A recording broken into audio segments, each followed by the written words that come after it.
He's a trustee of the Association for Learning Technology, which supports professional and policy development for staff using educational technology. He's an advocate in pedagogical change and community development, engagement in education and creative industries, and he co-leads the Future Happens initiative, which uses innovative approaches to problem solving and change management to engage the wider higher education sector in critical conversations and research-informed conversations about technology, pedagogy, and the future of the modern university. He's produced a number of award-winning podcasts and also some blogs. I'd particularly encourage you to look at his blog, Post-Digital Learning, which I think we can probably put a link up to during the day. And when I was reading this, I realized that, Peter, you have a passion, a real passion for music, including indie, garage, and what you describe as weird outside music. I don't have a clue what that is, but it sounds very pandemic. So without further ado, I'd like to welcome you and hand over to you. Thank you very much. And I think I could take up an entire keynote explaining what outsider music is, so I will avoid the joy that might be. Thank you very much. I really appreciate the invitation, and I'm really quite excited to share some of the work that we've been doing here at the University of Sydney, much of which has actually developed over a number of years in not just the work at Sydney, but also the work that in my previous institutions in the UK, pre-COVID times. And I've called this about a presentation being a part of our place in a disrupted world. And you'll see where the notion of our place fits in a little bit later in the talk. And it is going to focus on not just the experiences that we've had during the pandemic, but how we exit, when we do exit that, into our never normal world. I'm quite happy if you want to, I'll put my email address at the end. I'm more than happy to have any engagement with people via email. And of course, I'm an avid Twitter person. So if you've got a Twitter account, I'm happy for you to @ me at that as well. As part of something that is actually an important part of being a presenter here in Australia, we always acknowledge the traditional owners of the lands that we are on. And I'd like to acknowledge the Gadigal and the Bedigal people of the Eora Nation, whose lands I work and live on. And the University of Sydney itself is built on a hill, which is an intersection of 3 roads, where all of the peoples in the Sydney Basin have come together as a hill and site of learning for 40,000 years. And we are strongly connected to the Indigenous communities, not just in Australia, but in our local area, in our university, which is a strongly Indigenous part of Sydney. And I'd like to pay my respects to elders past, present, and emerging, who have sort of cared for and continue to care for the country that I live in. So let me tell you a little bit about the University of Sydney. We are Australia's oldest university. We've been around for around 170 years. As I mentioned before, we are built on Gadigal land at the intersection of 3 roads where the peoples came together to learn. We have about 70,000 students at the university, so we're quite a large university. For what it's worth, we are a global top 50 university in most of the rankings, and I will allow you to judge whether that's an important or not important statistic. And the mantra of the university is about leadership for good. We are a broad church of a university. We have 5 faculties and 2 university schools, and we teach everything from classical composition in our conservatorium, through to medicine, through to engineering, through to business, through to arts and social science. We have the whole gamut. Hence, that's why we have 70,000 students. The business school that I am a part of has about 16,500 of those students. Around 68% of them are international, and a sizable proportion of those international students, around 91%, are from China. For a business school, and I know Trinity has business school, we have the 3 major accreditations of the business school, what they call the Triple Crown. which is AACSB, Equus, and Amber. We run 8 disciplines, so we cross most of the standard business disciplines. We are highly leveraged. What that means is that we generally don't have the luxury of small classes. Most of our classes are large. We run at scale in almost everything we do. Our largest units are around 2,300 students, and our average size sits at around 550. And most of those exist in 2 very large programs, our Master of Commerce, which is the largest postgraduate qualification in the Southern Hemisphere, and our Bachelor of Commerce, which is our entry-level business qualification. So it's a big school. That photo is of our building, the H70, the Abercrombie building, which has been, like most university buildings, laying fallow for most of the last 2 years, but with small signs of life as we enter into summer, and then we shut down for the summer holidays. What I want to talk about here is how have the pandemic years of universities fractured some of our futures? And I'll use the University of Sydney Business School as the kind of lens to look at that through, but it's not exclusively about us. We are no different to any other university. We have got the same challenges that the pandemic has brought upon us, the same weaknesses that the pandemic has exposed, and the same strengths that the pandemic has shown us we had and probably perhaps didn't know that we did. But it has fractured both the futures of students and staff. And I just want to sort of dig into that a little bit. One too far. So let's talk about the students. We asked our students all the way through the pandemic what was impacting on their learning. So the way it happened here in Sydney, in January 2020, we got the first indications that there was a virus emerging out of Wuhan in China, where around about 8% of our students were from, and about 4% of our students were currently in China for the Lunar New Year ceremony. And Australia shut its borders to Wuhan, then to China fairly rapidly in January. And we moved into full online learning in week 3 of the first semester, knowing that Australia runs a January to December academic year, as opposed to an August to July. So we started talking to our students really early about how they were feeling, knowing that over 50% of our undergraduate and 80% of our postgraduate students were stuck overseas. We wanted to know what their experiences were. And we really wanted them to tell us those experiences in the form of stories. So not in a survey or a set of multiple choice questions, but through their stories, what they were experiencing, and how much the university sort of perspective about leadership meant to them in an environment of crisis, and how that impacted their sense of belonging at the university. So one of the things we did was we asked them to share with us photos, videos, artifacts of the spaces they were learning in, and those photos are 3 of those artifacts that were shared with us. This is from a video which two students produced, and it's about how they felt so lonely in the residence halls. So these 2 students weren't stuck overseas; they were trapped here in Australia, but couldn't go home. And they were one of the few students in the residence halls left. And the student on the right was really struggling with motivation. And he had this wonderful sad part of his video where he was playing table tennis with nobody. He just served a table tennis ball and the ball just dribbled off the table at the end. And they shared how much they felt isolated, how much they felt unsafe, how much they felt uncertain.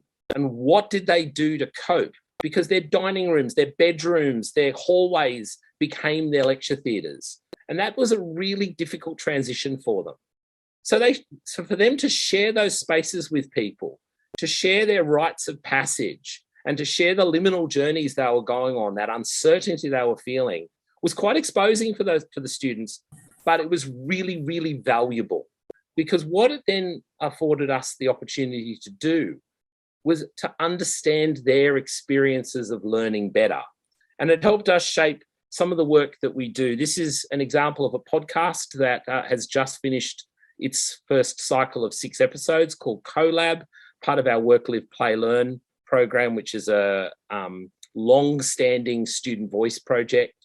And we asked students to both make the podcast, be guests on the podcast, and then through a Padlet, share their own insights about what the podcast was discussing. These 6 episodes have been listened to thousands of times by students inside the business school, and we have received nearly 300 small posts like the ones on the slide on Padlet. And the core messages we really wanted to tap into here, which were about what it was like to be an international student in a time of a pandemic, how were they coping, how were they engaging and socializing. Those things were fed in through these conversations we had with students about how fractured their experiences were, because we wanted to create an environment in which they were not necessarily feeling as uncertain. Or if they were, they would at least find others who were feeling uncertain and they could get a sense of community from that. We also wanted to ask our teachers, because asking teachers is a pretty important part of this as well. And the real challenges that our teachers told us in that similar methodology of trying to ask their stories and sharing their experiences was that they felt that their identity was being challenged. Now, how much of that identity was formed by the spaces they were in, how much of that identity was formed by habitual or established practice of teaching, was a really interesting thing for us to probe. But it really did show that for a lot of the teachers, and this is an example of some of my teaching colleagues in the business school, for a lot of them, they felt the online teaching experience as far back as 2020, right through into this semester, challenged their identity as teachers. On the other hand, they actually felt they were part of something. They felt that this reaction to crisis, this engagement with the challenges of the crisis made them feel like they were part of a teaching community. And that sense of community really grew over the course of the 2 years. And without a doubt, they were entirely willing to share their practices with everybody. And they did that through our blog, which was mentioned before, what's called the Co-Design Research blog. We have got a collection of resources and activities and capabilities to engage. And this is just a small front slide of some of the resources that we put together for staff and students to engage online. We have about 287 full-time faculty, about 1,000 casuals, and our current numbers engaged in both the team site and in the Canvas site are well over 600, which is an amazing community of people coming together. But both of those were not what would have been the case had 2019 become 2020 without the pandemic. They were very different experiences. And for us, with all of the stuff that we offered our staff, with all of the opportunities we had for them to share, with all of the opportunities that we gave for them to be in front of others as experienced practitioners or sharing their fears and their concerns and their lessons learned. For all of that, it still left us with the feeling that what we were doing was reacting to a crisis. That all we were doing was we had a circumstance put in front of us and we reacted. Now, in 2020, we talked a lot as a sector about this becoming emergency response teaching, not online teaching.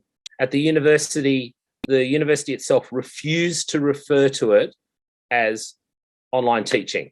It was remote teaching, and our students were remote from us. And as a school where 80% of our postgraduate and 50% of our undergraduate students were not on campus, to just dismiss their experiences as remote and create an experience that was just almost like a recording of what they were missing out on we didn't feel was a particularly fair way to engage with them. And it was really important for me, particularly because the students talked about this. How did we overcome their sense of isolation? How did we overcome that sense that they were missing out on something and that they were able to gain some of the benefits that a higher education experience offers them, which is the building of a network? So we've always approached our development of teaching and learning in the business school, and it's something that's very, it's built around my practice as the associate dean, is we've always built things in a very complex way. And part of that is with 16,500 students, we are not, we're not homogeneous. You know, the students are all very different. They're coming from different disciplinary backgrounds. If you're a quantitative person versus a qualitative person, you know, all students from China are not the same. There's a very different set of expectations and personalities and objectives for studying. And, you know, of course, every person is an individual and every person is different. So we build very complex ecosystems of teaching and learning. And I want to take you through two of them today as examples of things that we did, drawing on all that sort of fractured nature of the student experience and a fractured nature of the staff experience. Now, one of these was something that we'd started prior to the pandemic, and when the pandemic hit, it was the perfect thing to have in place. And the other was a ecosystem we designed during the pandemic. So what do I mean when I'm talking about teaching and learning ecosystems? I'm talking about complex and interactive networks of activity that help us interact with the widest span of the community in addressing pedagogical challenges. It is almost the opposite of the one size fits all. This is about trying to find different ways in which people can come into a change process. Because if we take a top-down approach to this, which is fine, you can have the dean or the vice-chancellor or the provost or whoever say, we're all going to do this. That will take people along a certain distance, but only so far. It will probably take people to the sort of minimum required standard. If you expect bottom-up, where people will just do things out of the enthusiasm for the particular change that you need to make, yes, you'll get the advocates and the zealots and the people who are passionately committed to it. But then you struggle as you start to try and move that change through the broader faculty. So the idea of a teaching and learning ecosystem is that you have multiple ways in which people can engage in change. So there isn't a top-down or a bottom-up. There's just multiple ways they can engage. And yes, it is a lot like spinning plates, because in order to have these kind of ecosystems working, you've got to have multiple things happening at once. And I'll show you in a very brief way what some of those might be. So let me talk about our first one. Our first one is called Connected Learning at Scale. This did start prior to the pandemic, and it was a project that the university funded to help us deal with the fact that we had experienced a 47% increase in student numbers between 2014 and 2019. And that continued on even during the pandemic, where we had a 16% increase in students in semester 2 2020, which was the second half of last year. And what was happening is our units were crumbling under the stress of this. So we came up with this idea of a project that would redesign units to not just cope with scale, but to actually be designed for it. And it was a very complex approach to connected learning. So the idea, if anyone has ever seen the work of George Siemens and Stephen Downes, was that students learnt by building connections. They learnt by drawing their connections from outside of their university experience into their university connections. And instead of just simply looking at this as the connections of people, we were looking at connections both as a people connection through the students, but the discipline connection, the knowledges and skills that were resident in the programs that they were studying, the societal connections, the communities they were members of, the work they were doing, the families they'd come from, and the wider university community, and building connections with all of those things. Now, I won't go through this. This is more indicative and exemplar. I'm more than happy for Trinity to share these slides with everybody, so you can sort of dig into some of the depth that's here. But the simple message is, we were looking at multiple ways people could connect, rather than forcing people to connect via a gathering or a club. There were multiple ways. If you wanted to connect through connected learning at scale, you might actually just find your connections by connecting to a discipline that you're really interested in. So as I said, it's a university strategic project. It was designing for teaching and learning experiences for scale, not just to cope with it. It commenced in 2019. And at this stage, we've transformed 50 of our 280 units, and it has impacted 90% of the business school cohort.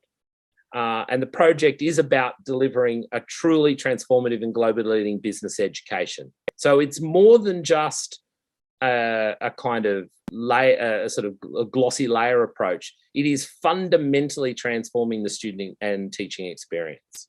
It's built on 3 principles, which are looking at information engagement, the way students consume information, the lecture in very broad terms, connected participation and active learning, the classroom experience, and changing how they actually engage in the classroom, the common parlance of authentic assessment, but building in real opportunities, not just for feedback, but for feed forward. And the most critical thing is, in a business school, we really wanted the students to be able to not do this in the context of, a hypothetical ABC plumbing or, Bob's filing services. We really wanted this to be in the context of real life, critical, global, local, and personal challenges. So the information was provided through that lens. The connected learning in the class, the connected and active learning in the class is provided through that. And then the assessment was connected to that. And one really simple example was a unit that we taught is introductory statistics, which used to just take a data set of building widgets. And over the last 2 years, they've been doing data sets of trying to use statistical analysis to understand how fast the growth of plastics being left in the Pacific Ocean is growing, and how much effort would be required using statistical techniques to how fast they could actually be removed. Now, that's real data to a real problem, and it opens up for 1,500 students a completely different context they'd never thought about, and much more interesting and much more relevant to them than widgets. As I mentioned before, it is a very complex intersection of things that we're doing. And I won't go through these. This is just to show that in each of the principles, so principle 1, transforming the lecture, we're doing lots of different stuff with different academics for different units to try and deliver the connected learning at scale principle. Because once again, the critical message for us here is we are not trying to reach a minimum standard. We're not trying to make everyone fit a pedagogical pattern. We are looking at different ways that are appropriate to the teachers, to the needs of the student, to the type of unit that they're in, and the type of learning that is appropriate to transform this particular unit of study. And for us, that is the spinning plates in the air thing. Because if we're transforming 50 units as we did last year, that means we might have 30 or 40 different pedagogical transformation projects running at once. And whilst there is common learning from that, we are applying common principles, we are applying, it's a common discipline area, it's all in business. It still means that each one we are approaching with a real sense of uniqueness and a real sense of customization. So I want to take you through one of these really quickly, and that's the notion of transforming the lecture. Everybody has shifted over the last 2 years to an online lecture. We've all done it in very different ways. One of the things that we've been really keen to do is break the online lecture up into chunks, which is once again reasonably common. We have tried to shape that experience so that students have agency over their navigation of that lecture. So you can see in the middle part of that slide there, we've produced 8 videos around a particular topic, which is industry leaders reflecting on their leadership legacy. And we say to students, watch at least 3. You can choose which ones you're interested in. We bring in multitude different voices. So in the case of the first picture there with the lots of different faces, they are all the people who participated in the delivery of a single unit. We had nearly 50 people provide voice in a single 3-hour-a-week unit with a 1-hour lecture. And the idea of that was to bring in different perspectives so that it wasn't just a single voice, that it was multiple voices with student agency over the choice of those voices. And it allowed students to, for example, say with Tash there at the end, Tash appeared in about 5 weeks. Now, if they liked what Tash had to say, they could follow Tash all the way through the 5 weeks. They may have only watched her for one of those 5 weeks, but we wanted to give students agency. And the final part of this, and for those of you who are tech people will note, there are particularly on the section here, opportunities for this to be interactive. Using H5P and HTML5 coding, we encouraged every one of these videos to be interactive, to allow students to, in an asynchronous way, try and ape synchronous interactivity, whether that be through using things like Padlet, whether that be using things like polling tools. But the idea was to allow students the opportunity to interact. So what we really were trying to do is move lectures from this repeated, broadcast, static, distant, and traditional. And that's one of our lecture theatres. We all know what that looks like in a lecture theatre. To being chunked, interactive, having strong reference to digital stories, using different forms of media, and so not just video, using podcasts, using pencasts, using a whole variety of media. And really importantly, we wanted it to be DIY. We didn't want this to be all done in a studio. We didn't want lecture recording. We wanted people to do DIY, and we provided our staff with DIY kits and capabilities to learn how to do it themselves, to give it a go, to fail if it didn't work and learn how to make it better, and provide at elbow support where possible. And you can see some of the examples of that. The second thing we looked at was space, because one of the real challenges of an online environment that can flip, and in semester 1, we did flip back to having a very hybridized environment. We had about half our students on campus and half off, was how much space dictated what we were doing. And we developed an approach which we've called space agnostic learning, and it's trying to work out how we can break space to not be the thing that dictates the experience of the people in it. Now, that sounds slightly overdramatic, but the intention of this is knowing that over half our students will not be back in the country, and there's still no sign of how we're going to get them back in the country because our borders are still closed for non-Australian citizens. We expect them to be open sometime next year, but we don't know when. But we want the students in the online space and in the physical space to have the same equivalent experience, to be able to experience learning and group work in the same way. So we've done a lot of work trying to design spaces that we can do that kind of work in.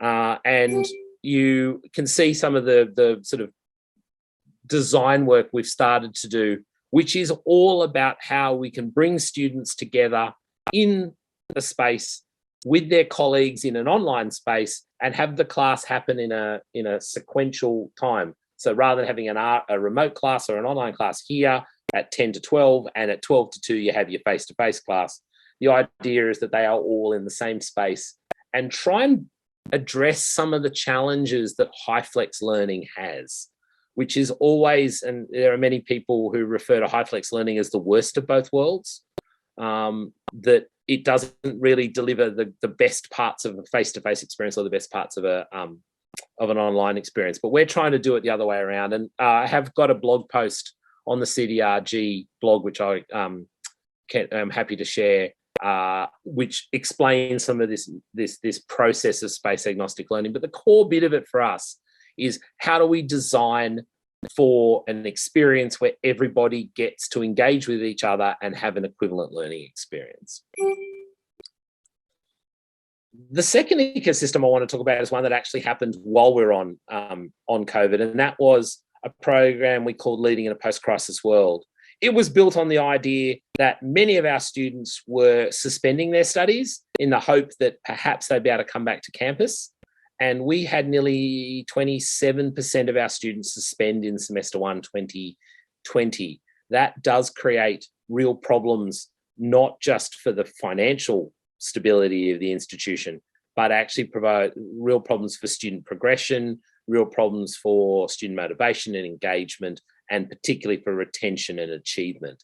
So the aim of Leading in a Post-Crisis World was to develop a program that would build in both an extra and curricular aspect where students could actually build their connections.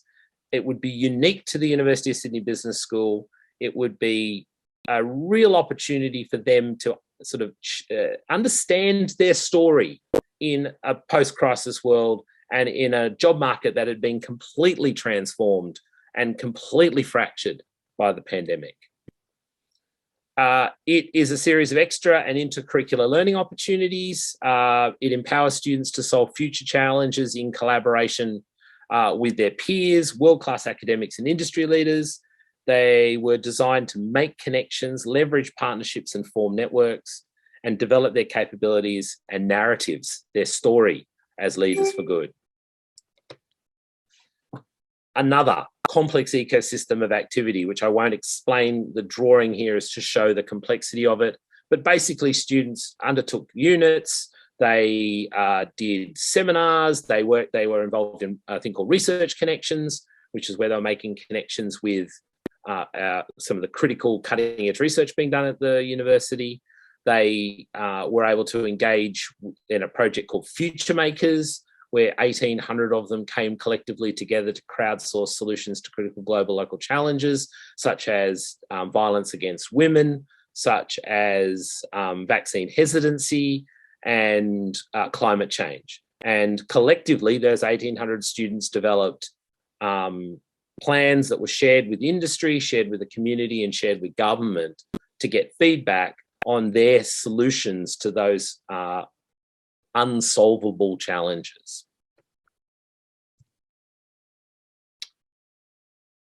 I'll jump past this one. This just explains that it's a very, this is part of that complexity model. The most important part for us was that it was about celebrating the diverse voices of the community of the university, academic, employer and industry, alumni, students, and the community. And we had everyone from the the New South Wales CEO of KPMG through to the dude who makes coffee in the coffee shop round the corner, who did his interviews in his overalls and no shirt. It was probably the single most Australian thing I'd seen in 2 years. And, you know, we wanted that diversity of voices to be there. We wanted that diversity of voices to be the thing that helped students understand their experience, both through learning in a unit and just through engaging in webinars and in sessions and in workshops and in things that didn't contribute to credit-bearing programs. They did heaps of different stuff. As you can see here, we gave them agency over how they navigated their way through. We asked them to, for example, share their experiences of the pandemic through a book cover. And this is just an example of some of the books, everything from 1984 right through to No Longer Human. We had hundreds of these book covers that students shared with each other. We gave them opportunities to navigate through content. Some of this is from the unit. The top slides are from the unit. The bottom slides are from some of the workshop activities that they did outside of the units of study. We gave them an opportunity to solve global, local, and personal challenges. And we've just had the forum where they share those.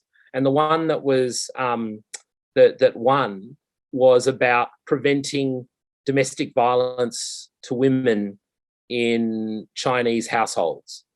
And it was a stunning piece of leadership from these students to share their own experiences of this and their families' experiences, and then to share their solutions, not just their economic and commercial, but share their own personal solutions.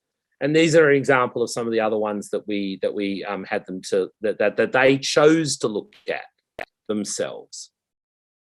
So what have we learned from designing these big ecosystems? It's important that we design for multiple entry points, different speeds of learning, and varied pathways through learning. None of these are dictated. This gives the staff and students opportunities to come in wherever they feel comfortable. It allowed us to create ecosystems that intersect, build dependencies, and encourage engagement. I'm not frightened of dependencies. We often make dependencies a phrase that we shy away from. There are dependencies in here. By doing something that intersects with something else, and that means that you are dependent on working with and connecting with someone else. That, I think, is powerful. We incorporated visual rhetoric and digital storytelling as a core element of this, because we didn't just want this to be built around a standard academic model. And both visual rhetoric and digital storytelling are skills students can take with them. They're very powerful tools at interview. They're very powerful tools in their first job, and they will be equally as powerful in their 9th or 10th job. As I mentioned, we were really keen to embrace the affordances of the fact that our students were spread around the world and on campus. And it was a critical part of this for us to build a connected learning community. Our students have told us time and time again, they feel disconnected from the university. They feel not part of the learning community. Aside from the absolute social tragedy that actually is, it impacts on the students' long-term engagement in the university. It impacts on the students' lifelong passion for lifelong learning. And if we get it wrong once, some students will never come back to this again.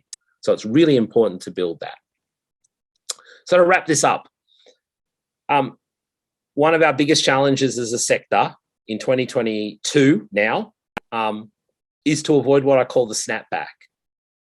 The snapback is the desire that many of us and our colleagues have to go back to what we had in 2019, to go back to the big lecture, to go back to pen and paper exams, to go back to workshops where we just chatted for a while and we gave students a bit of pen and paper and we came back with some answers, and that was done. There is a real set of learnings that have come from this experience. How do we make sure that we don't snap back and that we actually take from these pandemic years what is actually valuable to us as a sector? How do we resist the notion that this is always going to be the never normal, that we are going to be in constant cycles of change? I was talking to someone today about micro-credentials at our own teaching and learning conference. And I expressed the idea that really that's exactly the same as the same promises we were being given by MOOCs 10 years ago. And it was probably the same promise we were given by online learning 10 years before that. And this idea that we're going to be in this constant cycle of change is not good for the well-being of staff. It's not good for the well-being of students. It is something that we need to find the things that work and give us comfort. And we need to learn from the crisis. So thank you for your time. I really appreciate it. This is my email address. I would love to hear from people. That is my Twitter handle, and the site down there is my blog that was mentioned at the start, which is Post Digital Learning. That's where I keep a lot of my sort of thought pieces on higher education and how that intersects with the glorious world that is Australian independent and alternative music, and the aforementioned outsider music. So thank you very much. Thank you very much, Peter, for a fascinating and interesting talk. I'm just going to hand you over to Kira now, who's going to field the questions. I see them coming in. Feel free, everyone, to keep posting questions there. Brilliant. Gosh, thank you so much, Peter. That was absolutely fascinating. There's so many things that resonate and that challenge. I love the notion of avoiding the snapback. I'm going to start with a question from Cormac. Now, feel free, everyone, I'm going to wave your hands to Cormac. Come in, turn on your mic if you want to. I'll start off with your question, as it was the first that came in. It was about scale, Peter, and feasibility. So Cormac was asking at what class size does the investment in time, in co-design, the flipped classroom, student agency, chunked interactivity, and pre-recorded material, at what class size does that become feasible? That's a really good question. So obviously, when we started this process, we were looking at scaled units and we were looking at our large estate. But once the pandemic hit, that shifted. And then we started talking about units that would benefit from that. And we have gone down to all our MBA units, which are generally run in classes of 20. We have ran it in medium-sized classes of 80 to 100. I think those principles of information engagement, connected and active participation, and authentic assessment are in many ways size agnostic as well. And the most important part of the co-design approach for us was we definitely took that as a school. So that benefited from that holistic school perspective. And when you can see on some of the videos that you can find on YouTube around Work, Live, Play, Learn that we've shared, those videos are not based on whether a student is in this program or that program or in this discipline or that discipline. They just happen to be four mates sitting together at a table. And we asked them and we talked to them and we collected their digital stories. So there is a benefit that comes from that higher holistic level, but the actual change process, I think, is size agnostic. Cormac, does that answer your question? If not, jump in. Well, thanks very much, Peter, for the answer there. I suppose I would be worried about, the impact of bringing forward this co-design and reimagining all of our teaching, especially in a very content-heavy and less discussion-heavy, subject such as physics. And so there it is. I can see elements where we would like to transition to certainly a flipped classroom with chunked material, which has, let's say, maybe the derivations of particular aspects of physical theory, which would be in pre-recorded material. But then to make that interactive, I'm not quite sure, to make a flipped classroom of it, there hasn't really been the desire of Trinity students to engage with that in a fair fashion. They wanted a bit of the snapback, as you labeled it, and perhaps quite a number of staff actually want the snapback as well. Oh, so, definitely. Yeah. I think one of the really interesting parts of the way we've approached this is the larger units, the ones which needed real rethinking and sort of redesign work. We have taken them through the entire cycle, which often takes a couple of semesters to get them to the point where they've been redesigned. But what we've come up with is this light touch approach, which is exactly what I think you're talking about. What bits of this work for this unit? So, units that are highly theoretical often do benefit from different parts of that. Although I'll counter with the example that I picked up from when I was visiting Harvard a number of years ago, where they always said they're the single most difficult person they ever had to convince to do flipped learning properly was their Nobel Prize winning physicist, who they got him to film his videos walking through campus. They shot him like a rock star. He had makeup and hair and the whole box and dice. And he thought it was the best thing since sliced bread. And the students loved it. And he just told everybody how great this actually was. So there's many more ways than one way to skin a cat. Sure. Thank you very much, Peter. Johnny Johnston, academic developer in academic practice, has a question to ask in relation to that and the snapback, and he's saying it would be really interesting to hear more about that. And do you find that Sydney students are keener to snapback than staff, or vice versa, and why? I think it's both. So we are in the process of planning for a semester one that is return to campus. It won't be a complete return to campus. It's amazing watching the staff talk about how they're desperate to go back to lectures, which of course in 2019, those same staff were talking to me about why aren't students attending my lectures anymore? You know, they attend the first week, but they don't attend week 12, week 13, week 14. They've stopped attending by then. So there's a little bit of memory, I think, sort of rose-coloured glasses there. The students are interesting. They are saying they would love to have lectures, but they are also saying that if they can't make that lecture, they want these brilliant recorded videos where they can interact and engage. And if they can't make the tutorial, they want to be able to go into an interactive, brilliant Zoom tutorial, and they want both. Now, is that too much to ask? That's the question that I think we're all going to have to collectively as the sector address, because it does double the expense in many ways of running two separate parallel streams of what we do. But I do think it'll be interesting when the reality of a return actually hits. So there was a survey done amongst University of Sydney students last week where the Deputy Vice-Chancellor of Education was very keen to argue that every student who was in the state, in the country, wanted to come back to campus.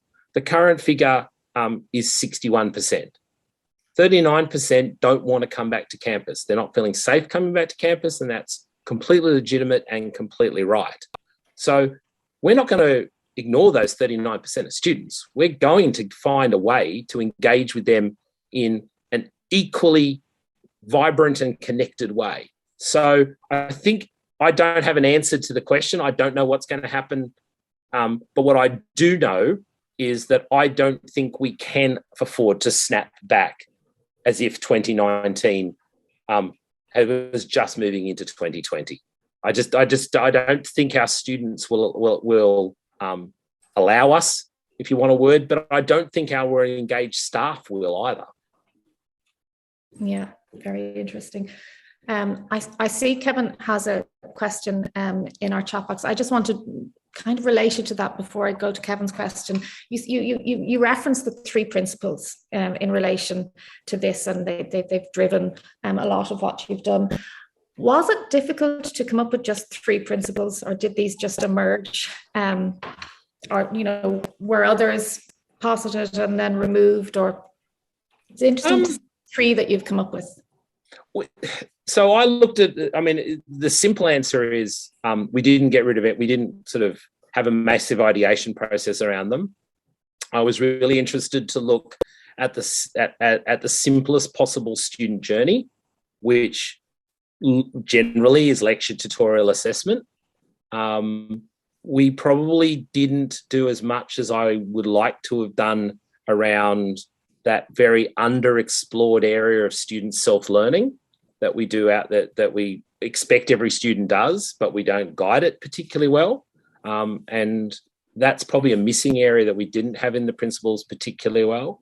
But we were very keen on keeping it through just that simple journey and breaking down each of those learning touch points that are fairly common in most structures of higher education.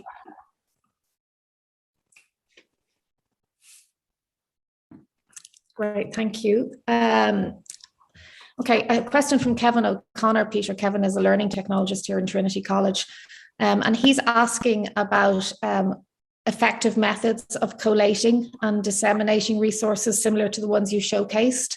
And he said, how do you think, or what do you think are some effective methods of doing this across a university if multiple departments are involved in their creation? And then he says, to avoid fragmentation, would you advocate they are hosted on the virtual learning environment as an open resource, a shared website, or some other means? That's a really good question. And evolving from the work that I was doing when I was in the UK at LSE, I'm starting to, everything we now do, particularly in the units that I run, has been made so that it can be shared and open with anyone in the university. We are working through, my media team, not me particularly, but my media team is working through a platform by which we can actually make that easily accessible, but also searchable. So if someone really wants to, there's a really great thing on, how to do a balance sheet. They can type balance sheet and all the videos will come up and they can use them. But yeah, I mean, the moment we're using the virtual learning environment to do all of that, we use Canvas, which is got its limitations for that kind of practice. I came from the Moodle environment, which is a much more capable tool to do those things. But yeah, definitely. My ultimate aim is I don't see the point in producing 19 different videos on how to do Maslow's hierarchy of needs. What I'd really like is one really good one that can be used and then used in multiple different circumstances. Thank you, Peter. But I'm not there yet. I wish I was, but I'm not there yet. Sorry. Look, I think we need to wrap up. Unfortunately, it was a fascinating talk. So much food for thought. I really enjoyed it. As I'm sure all our participants did here today. I know Katrina wants to have a 5-minute comfort break before we move into the next section where we invite our Trinity academics to give their lightning talk. So Katrina, I'll hand over to you and thank you once again, Peter. Okay, so we're just going to take a 2-minute break at this stage. If we could be back about 11, just for the lightning talks. So we just, while you're there, just put up the our Digital by Design website and you can have a look at it. So we'll just stop for 2 minutes. I'll stop the recording and then we'll go on again afterwards. Okay. All right. Great. Thanks. For advocates of teaching and learning and student success within their disciplines.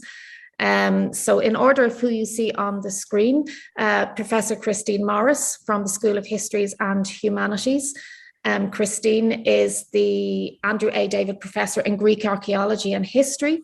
Her research focus is on the Aegean Bronze Age, but she has particular interests in ceramics, art and religion, gender and digital technologies in archaeology. David McReynolds is the Assistant Professor in Restorative Dentistry at the Dublin Dental University Hospital. David is a vocal advocate for innovative practices in teaching and enhancing learning, and he's certainly an emerging leader in teaching and learning in clinical dentistry. He has particular interests in clinical photography and videography and in the effective use of digital imaging to support and enhance learning. I'm sure, David, you were very interested in what Peter was talking about, the visual rhetoric and digital storytelling. David was awarded the Special Purpose Certificate in Academic Practice in 2021. Cormac McGuinness is the Course Director for Physical Sciences and Physical Moderatorship in Trinity. He received the 2021 Teaching Excellence in Teaching Award, having been screencasting and recording live lectures since 2012, but he introduced lightboards in 2020, which has been a fascinating move. And finally, Chrissy Poulter. Professor Poulter is a theatre director, deviser and trainer, lecturing in Trinity since 1990, although she has attempted to retire in 2020, although she has continued her teaching online throughout the pandemic as a voluntary adjunct, which we're very grateful for. During a break from Trinity in 2009 as head of media, film and culture at Leeds Trinity University, Chrissy gained experience very relevant to our COVID-induced move into digital. So I'm going to hand back to you, Katrina, and you can introduce the first speaker, or you can lead to the first speaker. Okay, Christine Morris, would you like to share your screen and get going there? So I will. That's Thank great. you. So Christine, now while she's sharing there, we're just going to say each of these talks is 5 minutes. So I'll probably just interrupt you to say 1 minute left as you're going. That's great. Your screen is shared there. Thanks a million. I'll hand over to you now, Christine, if that's okay. Okay, thank you very much. So my digital by design presentation is called Reframing Archaeological Practice Modules Out of the Field into Digital Worlds. And it's based around materials created in the Department of Classics by the team of archaeologists, myself, my colleagues Hazel Dodge and Yorgos Papandreou. So archaeology is the study of the human past through material remains, objects, sites, and landscapes. And of course, it has a strong practical and experiential dimension. So it's not hard to see that we had quite a lot of difficulty adapting to the pandemic environment. First of all, even in term time, moving online meant that we couldn't do practical things as shown on the screen, handling objects, looking at our coin collection, and our students couldn't go in person to museums. At a larger scale, we have modules which take place over the summer, which are called archaeological practice modules, and I've bundled them together as being in the field.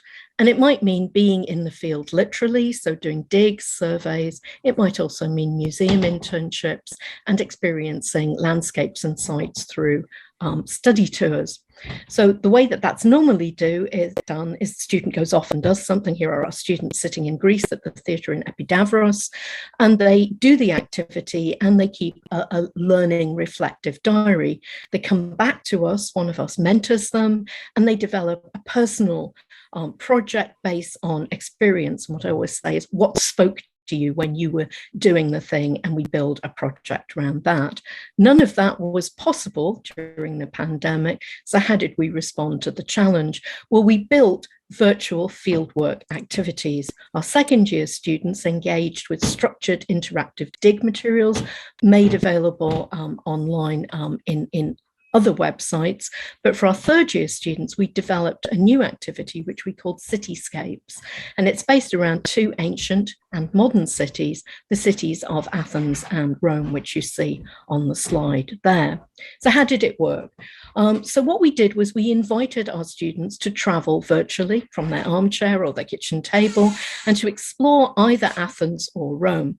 We provided content, and the content was a range of different digital materials, and very deliberately we pitched those with different tones and approaches. There were some scholarly talks, there were quite a few online walking tours at street level on foot, and they were not all by people with expertise. And then there were 3D digital reconstructions, including flyovers and digital museum tours. And on the slide, on the left-hand side, you see the Colosseum, and that's a screenshot of somebody actually walking around talking about it. And you might recognize on the right, this is Ubisoft Assassin's Creed Odyssey with its educational materials based around Athens. So we tried to keep the materials rather diverse. The task, choose a city. Then choose at least 2 of the online resources and to use those as a way of exploring, digging into the city and its ancient remains. We did provide prompts of focuses, but we were not prescriptive. We did want the students to lead and come up with their own ideas for a focus if they wished. So choose a focus and then comment critically and creatively on how effectively the chosen resources enabled them to engage with the themes. So some of the themes are there below, things like topography of the city, things like experiencing the ancient city within the modern city, which of course you can do more easily if you go there.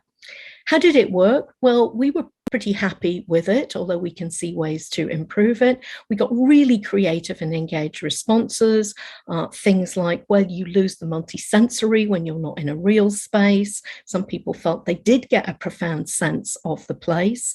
And a couple of interesting ones were the idea that by dovetailing, say, the street walk with the 3D. That gave the most rich experience. And a really interesting one was the idea that the digital over cleansed or romanticized the experience by not being there. So a range of responses. What will we bring forward from it? Well, I think this and other digital activities that we created will certainly blend more fully into our learning. We're definitely not snapping back. We would hold on to the idea that being in the field in our subject is important, doing field work, handling objects, walking through the ancient city.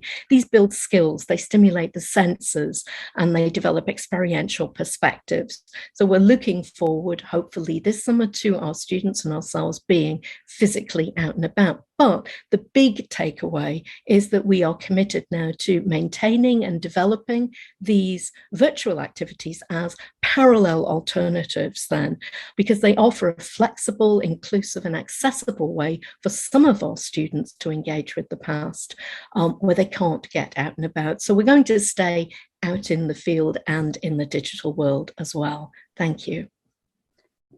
Thank you very much, Christine. That was great. Absolutely interesting, fascinating there, how you ran your field trips. Really interesting stuff.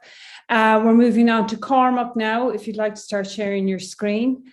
And well done to Christine. You managed to stay in the 5 minutes. So Cormac, when you're ready to go, we're ready here. Fire ahead. Okay, so thank you very much for inviting me to be here. I'm going to talk about a lightning talk about how coronavirus has impacted STEM and physics in particular. And so I'm speaking, I'd like to speak first of all about the general legacy of COVID in terms of our teaching. And the fact is that now we're expected, and we've learned how, everybody, to do lecture recording by all. And so pre-pandemic within the School of Physics, 2 lecturers, including myself, were routinely recording screencasts of our live lectures. And so this is some feedback from the 2019 class, where everybody who had written feedback said, well, the online screencasts were incredibly helpful. And it's useful just to reflect back on the usage of those screencasts by the students in semester 2 of 2018-2019 year.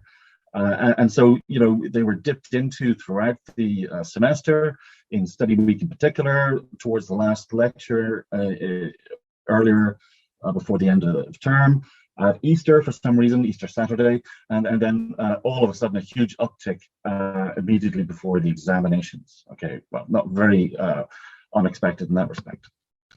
How did physics cope specifically in terms of adaptations with COVID? Well, laboratories were clearly an issue, and so we had to, the challenge that we were facing was, how could we run the laboratories with only 50% capacity or less than 50%? And so we developed a whole range of online videos, particularly for some of our first year experiments, where we prioritized those experiments where it was less easy to conceptually visualize what was happening than in this case, this kind of a collision momentum experiment with tracks, where you could show the video and provide the data and then get them to use the software tool to analyze the data. But for the experiments that students did in the laboratories, then when they did come in, it would be more challenging things such as oscilloscopes, where to gain practice in using electrical measurement techniques.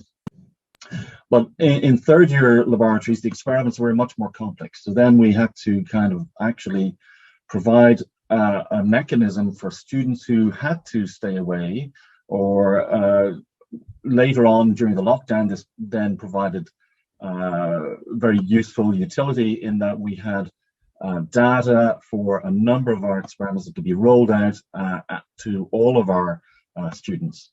But one of the other adaptations in our socially distanced third year laboratories, where it wasn't practical to replicate every possible experiment that we would have wanted students to work with, students then worked remotely in pairs. Instead of in pairs at the bench, they would work remotely via webcams and exchange positions from one day to the next at the bench over a 2-day laboratory, and they'd use a shared collaborative notebook, which I'll come back to.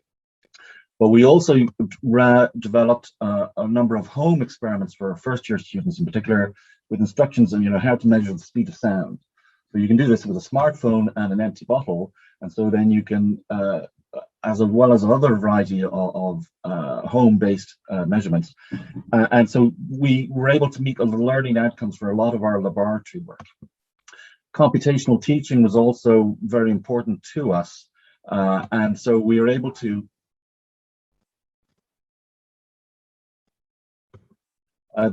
have some reasonably good material then provided for, in this case, a third-year lecture course, a whole physics module on computational physics, where the laboratory component and the training component, having been built on for the previous 2 years, needed more in-depth discussion.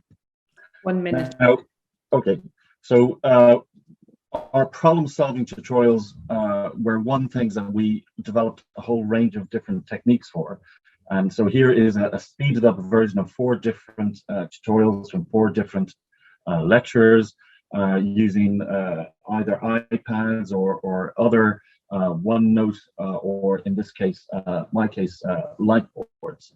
So, I mean, to show you a little bit more of the light boards that was alluded to, here is 9 hours of light board tutorials where I am solving problems on this light board that we see here, where I'm writing down with fluorescent markers and describing and answering questions in these live online tutorials with about a dozen students in this case. And so the light board tutorials, it's something that could be talked about later, but it's not something that is easily translated to post-COVID, because now we're doing those same tutorials face-to-face. So one thing that we're definitely bringing forward is the use of collaborative notebooks. So we're going to use class notebooks from OneNote through our Teams environments, where we have shared collaborative spaces, then individual electronic lab notebooks, where then all of a mixed multimedia of the notebook, whether it's videos, screen grabs from software, fits to data, as well as photographs of written derivations, all impact in terms of the laboratory notebooks now we are expecting our students to use, at least from the 3rd year. And so what will be the legacy of what the innovations that we're going to use? Well, some of our virtualized experiments, we're certainly reusing them for this year. We expect to reuse them for reassessment in general. The home physics experiments we are retaining for enhanced learning outcomes, I should read learning outcomes, and then some of the resources for computational teaching we can refer students to. The light boards will remain, but only perhaps as pre-recorded short topics, chunks of materials perhaps that may be refashioned in an asynchronous, synchronous fashion, in the way that Peter Bryant might have described. But the one thing that we're definitely carrying forward is the shared electronic laboratory notebooks, which provides potentially easier means in the future to grade these. Okay, thank you very much. Thank you very much, Cormac. I love the way you got your double lightning in there, your lightning videos as they flew by. They look very interesting. Thank you. So next up we have Chrissy Poulter. If you'd like to come in there, Chrissy, and begin. We're looking forward to hearing about the creative arts. Thank you. Yes, and I'm going to be doing all the reading, so no screens to share. You can all rest your eyes for a moment. So off I go. Person, participant, player. The trinity of roles we each experience in a practical drama workshop or class. You walk in as your public persona, but you are not yet a participant in this class, a drama class, not yet ready to explore character or situation or story, to create a self other than self if required. You're still in your real world shoes. We have a familiar routine for making the transition. It starts with removing your shoes. We are in a dance studio. Bags and belongings stored away, the space is free to inspire as well as to accommodate.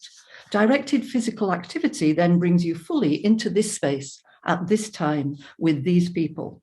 I am here now with you. It may be a warm-up or a relaxation exercise or simply coming into a circle to sing. I am here now with you. ready to be a player at any time, entering a game, an improvisation, or a scene. At the end of the session, you step back into participant mode, put on your street shoes, and leave as you entered, public persona back in place, ready to rejoin the world. Only I don't think I've seen a foot or a shoe in a class since March 2020. My diary for March the 12th, TCD closes 5 p.m. Within days, the international students had left the island and lockdown had started. Week 8 of teaching term, just back from reading week, ready for the intensity of the group projects, which take place in the second half of the semester. And they did, but not as planned. There were no live performances once college locked us out. Instead, in one of my modules, for example, there were films, a website, and an audio-guided tour of your own house. Make a den with a duvet, cover the bathroom mirror in soap to create a blank canvas, etc. Each group of students now liaising across various oceans and time zones, sending sound files and film clips and a longing to return. How can the Zoom room be the dance studio? It can't, but it is a room. In fact, a patchwork of rooms comprising the private spaces of the class members, including me. In September 2020, it was made clear teaching and learning was to continue online. The beginning of an academic year, of a semester, of a module, of a group is a very different prospect to that faced near the end of a year. At the end, there were just the group assignments. The groups were formed, they knew their teammates and their audience. That preparation of working relationships, collaborative creativity had taken place in taught classes over the pre-pandemic months. Now I had to deliver it in the digital realm. The Zoom room had to replace the dance studio, like it or not. First things first, I needed something to match the ritual of removing shoes on arriving into the space. But in a way, there was no central space. We were entering each other's spaces, mainly private domestic space, a study bedroom, a kitchen table, revealed as soon as the cameras were turned on. So the screen became the room, within the room. And we spent time getting it ready, as we would in the dance studio, to make the transition from person to participant. To transform the screen from an overused means of contact with family and friends or a window into the library to a classroom and space for collaborative creative process, using whatever we could find within our own frames.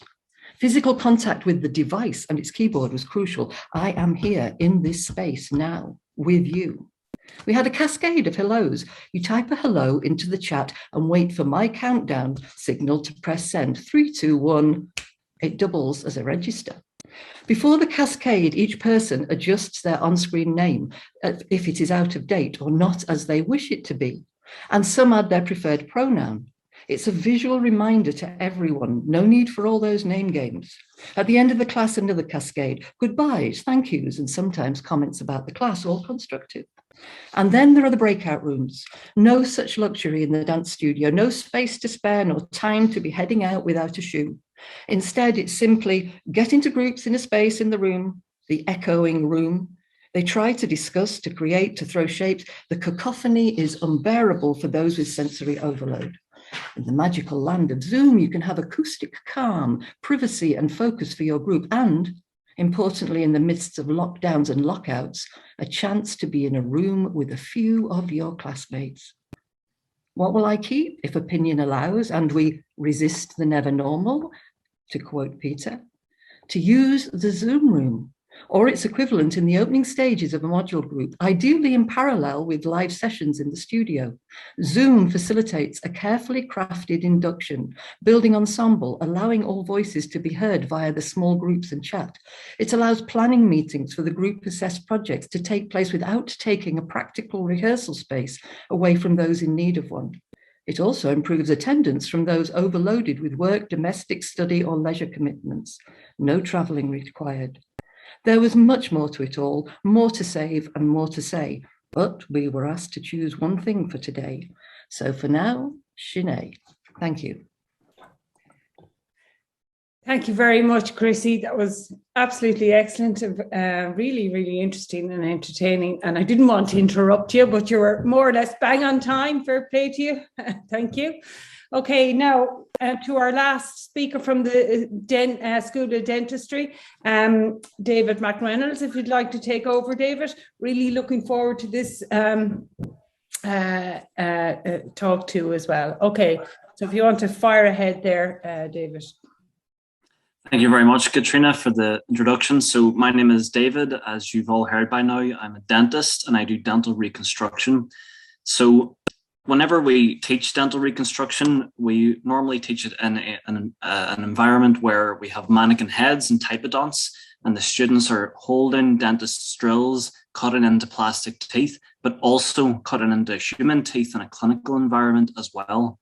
So all of a sudden, we were faced with this unprecedented, unusual, strange and challenging, trying times with Sunday webinars during the COVID-19 pandemic.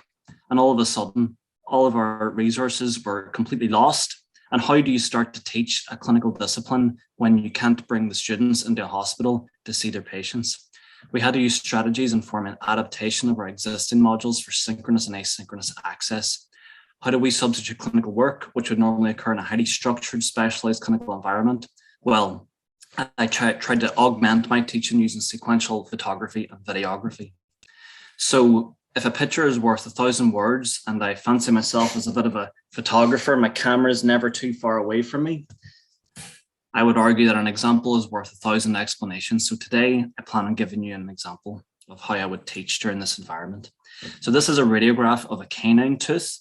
It's got a very big filling in here that is essentially a temporary filling because it had a large area of tooth decay. Now, if you showed this image to 90 dentists, or 100 dentists, 90 of them will tell you that this tooth is not restorable. So I wanted to use sequential intraoperative clinical photographs to simulate the clinical experience of restoring a tooth of borderline restorability and to share that skill set that I've developed over many years of practice.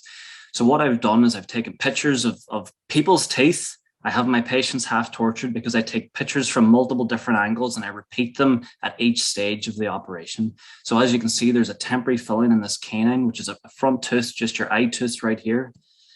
We remove the filling and you can see, now I don't know, do the images do this justice, but the cavity base is 5 millimeters below the gum.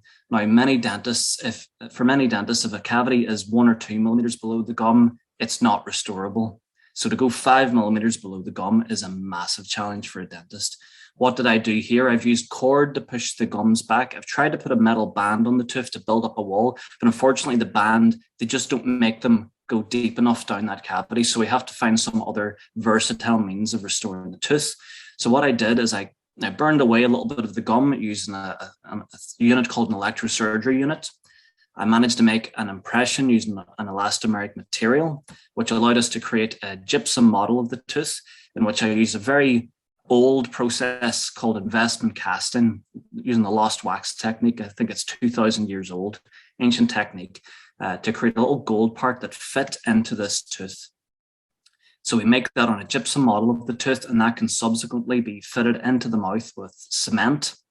Now, the procedure isn't complete just yet. The tooth in this particular case is in a fragile state. It'll be very prone to fracture unless we somehow put what we call a ferrule around it, where we reinforce the tooth. So what we do now, I'm going to draw your attention to this image here on your left. We reduce the tooth to geometrical cylindrical form. That allows us to put a crown on top of the tooth.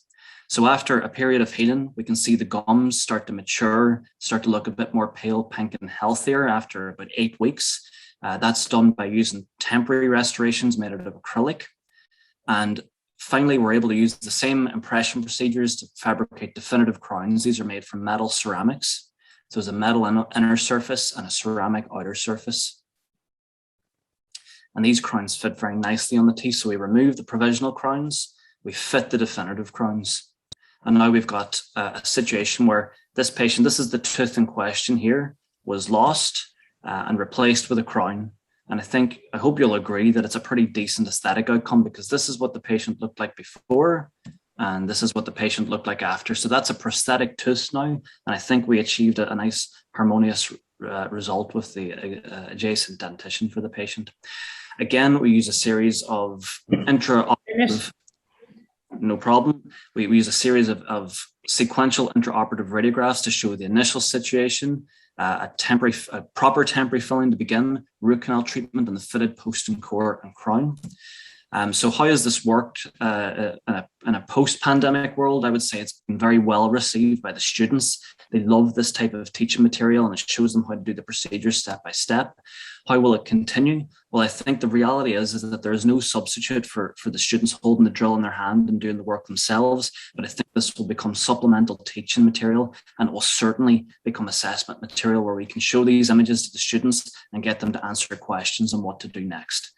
Thank you very much for your attention, folks. Absolutely super, David. Thank you very much. I'm hanging on to my teeth here now when I see what's being done there, but absolutely fascinating and really such a detailed pictures for the students.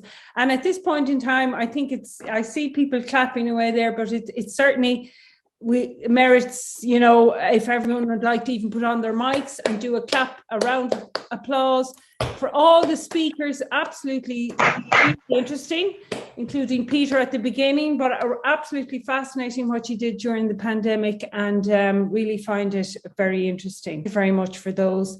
I'm just going to move on now to the next part of the session, which is to hope you're seeing my screen there now again, is to move on to the workshop activity. So we're going to go now briefly. It's 11:30. We've another 30 minutes in the session. So we're going to move to breakout rooms. And after this, I'll be opening the breakout rooms, and you can choose which one you want to go into. We have 4 breakout rooms, and each of our lightning talk speakers is going to go into one of them. So in here, we just want you to discuss what you did during COVID and what teaching and learning and assessment challenge you encountered, and then think about how you worked around it and what you'd like to bring forward, just as our 4 speakers have done there. The schedule was 25 minutes. We're probably going to have to cut that a bit short, but just to introduce yourselves there and fill in, and we'll give you a worksheet which you can fill in, and then you bring it back to the main room afterwards. And if we've a time, then we'll run through them. And things we'd like you to think about, particularly those in Trinity who are attending here today, is how you'd like to bring these digital workarounds you have forward, and how we in academic practice can support you to do that, albeit by setting up communities of practice or running workshops by academic practice, or what other ideas you have yourself. And this is really what we'd like to take, the academic practice unit and the Digital by Design team would like to take forward, is how we can support you in developing these communities of practice or in developing resources for you and so on.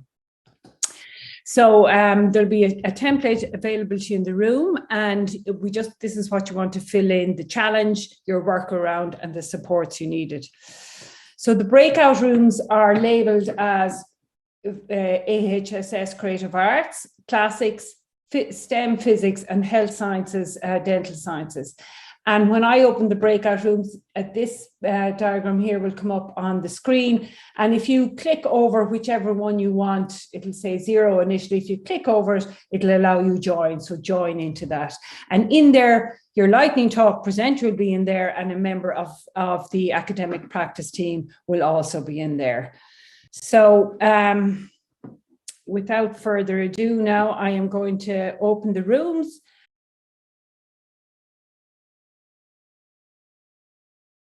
Create questions to create questions that would appeal to a higher order of thinking and understanding. That was one particular challenge, but yet another was the sort of the invasive nature of proctoring an online exam, because what we were essentially asking our students to do was to have a laptop where they could do their written exam, but to also have a smartphone ready, and to pan that around the room to prove that they're not talking to others. And whilst that, I mean, in a sense, that's very invasive, because you don't know what the home environment is of your students, and there could be all manner of challenges there that may be delicate to discuss, for example. And one of our professors has students has children who are law students, and that professor made a very vocal sort of discussion about how she was aware that her children's peers had WhatsApp chats open with postgrads in law. So despite the fact that there were open book assessments happening that were highly proctored, they were WhatsApping away to senior members of their profession and getting feedback and answers on things that might be beyond their years, if you like. So these are very legitimate concerns, and how we navigate through that is very difficult. One thing that I suppose I suggested is that we might need some facilities. There's this idea in the dental school that if we could get everyone into a room with we have quite small classes, so there might be 40 or 50 students. So if there's 40 or 50 computers that are socially distanced, you can have sort of an attendance where you're proctoring an exam, sort of in the traditional sense, but it's also an open book type of exam that is on a computer screen rather than handwritten. That's very interesting, yeah, David. Thank you. Yeah. Yeah, because that's come up over and over again in our recent survey and focus groups about invigilation, and it's certainly something that needs to be discussed and taken forward. So I've made a note of that here from our perspective as well. Thanks very much. Conscious of time here is Christine, had you anything, or Chrissy, would you like to come in there with anything that came back from your breakout room? I think if I'm not putting poor Rebecca on the spot, we were talking about something that I didn't talk about in mine, which was getting the students to work collaboratively in groups. So I think, Rebecca, if that's okay, you might say something brief. It's one of the things that we I was particularly conscious of as somebody who was sort of living in Ireland from abroad, and I felt kind of so isolated during COVID, and how we could use activities outside of the classroom to foster the kind of cohesiveness that we would like, the kind of community within classes. So giving them tasks for class that they would do work on together, virtually, but making them kind of low stakes. So I think there can be anxiety around group work, which is heavily assessed. So the idea of dividing the tasks into 4 and giving them like one source, one article, something to work on together collaboratively and bring their findings to the group. But also, actually, one of the things that we were talking about was how, for better or worse, Zoom teaching, how the breakout room function actually had created the ability to create groups which didn't fall down the kind of lines that might form in the classroom. So because of the kind of democratic nature of the breakout room function, because normally what we would find is students might come into a classroom and pair off or group with people that they're familiar with. And this can be isolating for mature students or other students in different views. So the idea of actually making these random selections and doing group work in these selections is a positive thing that we would like to do. How possible it is within a socially distanced classroom, we'll see, but yeah. Yeah, that's very interesting, all right, about the breakout rooms, because and how to engage the students, because that certainly came up in the group I was in, as well as how to engage the students. Now, Cormac was in there and he'd lots of different solutions to that, and one of the things he would bring forward, as we said before, with the collaborative notebooks, and some more work on how those can be shared. But Chrissy, you, Poulter, you also mentioned the breakout rooms has been something you'd bring forward, the Zoom space going forward, which is interesting from Rebecca. Did anything else come up in your breakout room there? Yes, well, a quick one on that is one of the brilliant things about Zoom is everyone can change their name, what we look at. And I do some engineering behind the scenes and put them all into groups with, A1, A2, A3, and they put that in front of their name. And then the next week, all the ones are together, all the twos are together. And I literally did different configurations. So by week 3, they're A, B, 3, 5, whatever. And I actually managed to get it. So every person in the class had met someone else in the class. Now, in fact, and that was part of my making sure that the choices are more, and I made the project about facilitating other people. So it wasn't about I'm going to fail because I'm in this group with this terrible person. It was actually the assignment is to make it possible for that person to do their best work. And so it was just, how do I stop them? Anyway, this isn't about me now. In the group, it was Peter and Neve, and Patricia was taking the notes. I had a bit of a mess up in that I couldn't read what the other things were, but Neve and Peter had a sort of similar. Neve has a thing about numbers. Of huge numbers, 1,300 people who all want to meet in small groups, and yet the logistics of delivering online mean that that's not, as far as she can see at the moment, possible. Seems that she and Peter should have a conversation one day, because it was one of the things you brought up, Peter, was about the multiplier effect there. And the thing that they actually chose to look at was mine, which was on, when you do use these breakout rooms, one of the things you have to sacrifice is being able to go in and hear what everybody's saying, which you can do when it's small groups in a lecture room. And again, it's giving up on, it's actually saying that doesn't matter as long as I have a different way. So I get them to do a weekly 250-word reflection, which keeps me informed of what's going on. I don't assess them. It's just part of developing, which turns into project planning, the 250 as we go on, which turns back into reflection. It means I can keep the temperature and see what's actually going on in those rooms. They're free to talk without me hopping in and out. I can watch. And actually, their final reflective reports were hugely improved on previous years, because they were doing structured documentation, reflection as they went, instead of trying to remember what they did in week 1 by the time they got to week 12. Peter, I'm really sorry, because I couldn't read that form. I didn't see what your suggestion was, but that was the conversation we had. That's great, thanks. Thank you very much, Chrissy. We're hitting almost 12 o'clock now, but just, does anyone have anything else they'd like to bring back from the rooms before I hand over to Ciara? I put up my hand. Sorry, I've just come from Teams. I've come from Teams, so I'm trying to figure out where I am in Zoom now. Thanks very much. Thanks a million for this. This is great. One of the suggestions that came up in our group, and thanks a million for Chrissy, you did a great job in reporting on it. I think that your own suggestion was that, I would certainly love some communities of practice on this. I can learn a huge amount from others on this, and learning what other people are, what their solutions are and what their challenges are. But it was suggested that an interdisciplinary approach would be useful as well. We can learn from one another across the disciplines.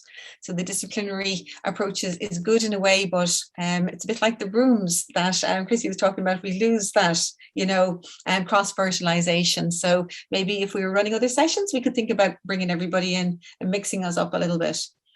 Okay, thanks very much, Neve. Yeah, that's a good idea, mixing and yeah, it's one of our hopes out of this is to get more communities of practice going and have this shared nature of what we're doing. So I'm just going to hand over to Ciara now to close off for the day, if that's okay.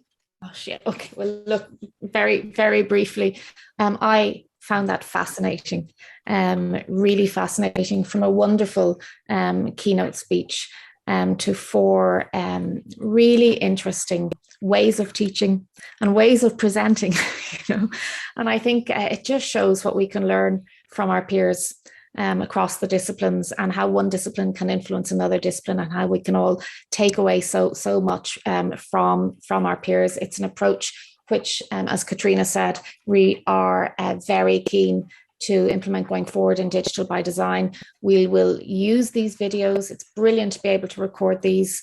We'll chop up the individual videos. We'll get them out into the disciplines and to your colleagues. And hopefully this is a conversation which we can keep going through college. So do look at our website. It's really just a soft launch. We have a lot to go in it. But Katrina, Pauline and the whole team in academic practice are really doing amazing work on Digital by Design. So thank you very much again, everybody, for coming. We've really, really enjoyed it. And thank you, Katrina. Okay, that's it, everyone. You're off the hook. Thanks very much. And Peter, it's probably bedtime for you over there. So Ihawa, as they say, and Garumila Mahaguf Galer. All right. Thank you. We'll be in touch. Thank you very much. Bye-bye. Thanks, everyone. Bye. Bye, everyone. Bye-bye.